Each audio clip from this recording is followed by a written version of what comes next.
Hello, middle and high school students of Songtan Yanggwang Church. Today, we're going to jump into an explainer based on a sermon by preacher 강유석, and it's all about how you can find the right voice to follow. I mean, think about it. Every single day, you are just bombarded with voices, right? You've got notifications pinging, friends texting, family telling you what to do, influencers all of your feed. It is a lot of noise. So how in the world do you find the one signal that's actually worth listening to? Well, to help us figure that out, preacher 강유석 uses this timeless story from the Gospel of John, all about a shepherd and his sheep. It's actually a super practical guide for navigating all that noise. So let's dive in. All right, so the very first step is all about knowing where a message is coming from. You got to ask yourself, is this a legitimate source, or is it someone trying to sneak in from the side? The sermon really builds on this core idea.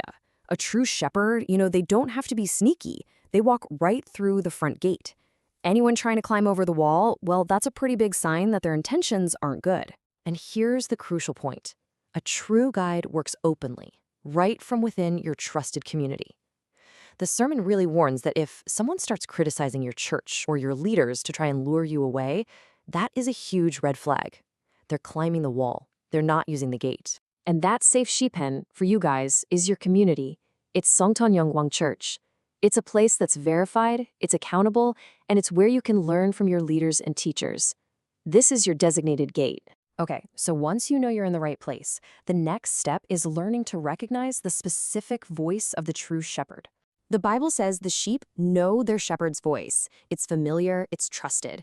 And what's really interesting is that this isn't just a metaphor, it's actually based on how real sheep behave. The preacher told this amazing story from a trip he took to Greece where he saw this happen with his own eyes. A shepherd just called out, and just like the Bible says, his flock immediately turned and followed him. They recognized his specific voice out of all the other sounds. But there was this one sheep that just ignored the call. So what did the shepherd do? He took an empty plastic jug and chucked it, hitting the sheep right on its backside. The startled sheep ran straight back to the flock. It's a kind of funny picture, but it makes a really serious point. There are consequences for not listening. And he shared how this works in real life too. One time he was getting really angry, just about to lash out, but then he happened to see his daily Bible verse calendar. The message was simple: control your temper. He took that as God's voice, calmed down, and totally avoided what could have been a disaster. That's listening in action. This all leads to the most important question of all. If we're the sheep, then who exactly is the shepherd whose voice we need to know so well? And the sermon makes it crystal clear. Jesus is the good shepherd. So what makes him good? He proves his love by making the ultimate sacrifice, laying down his life for his sheep. That's the voice of true love and true authority. The third part of this guide is all about our own hearts. See, it's not enough to just passively hear a voice. We have to actually want to hear it. Listening takes desire. This verse right here shows that God's gifts are for those who are thirsty, for the people who really wish for them. God doesn't force his guidance on us. He responds when he sees a seeking heart. The preacher actually shared a great example of this from a lecture he gave not too long ago. He wanted to put this exact principle to the test. How many people, when they're offered something really valuable, will actually take that extra step to ask for it? So get this, at this lecture, there were 35 people. He offered to send extra materials to anyone who asked for them. He didn't just send them out to everybody. And in the end, only 21 people actually requested the resources. And guess what? Only those 21 received them. This story perfectly illustrates the spiritual principle. God has so much wisdom and grace to give, but he gives it to those who show they actually want it, the ones who ask and seek. A seeking heart is what unlocks the gift.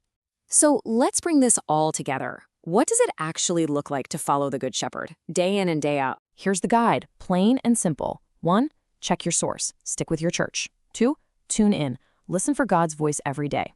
3, cultivate desire. Actively seek his wisdom. And finally, number 4, follow. Put all of that listening and desiring into real action. And following doesn't have to be some huge, dramatic thing. The sermon mentioned a student who was encouraged to just read 1 Bible chapter a day. That small, consistent act of obedience is exactly what builds a strong faith over time. It all comes back to this one idea. Following is just the natural result of knowing the voice. The more you listen and the more you desire, the more familiar his voice becomes. And that makes it so much easier to follow him instead of all the other noise. So as you head into this week, with all of its distractions and all of its demands, here's the final question to think about. Out of all the voices you're going to hear, whose will you choose to truly listen to, desire, and follow?